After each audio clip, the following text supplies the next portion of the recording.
Imagine your mom in the hospital. She's unable to speak for herself, and there is no timeline for when she might recover.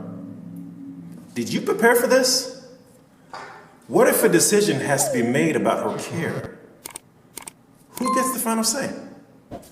What about taking care of her home and the bills and other obligations that your mom has while she can't? I don't mean to scare you, but these are real questions when dire situations arise.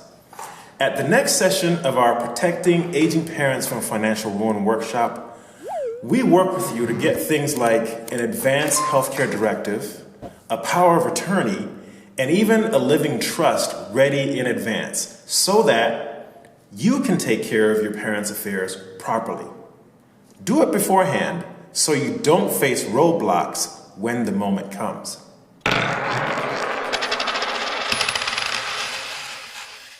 Thanks for watching. A registration link is in the video description. Don't forget to like, subscribe, follow us on social media, and share with a friend.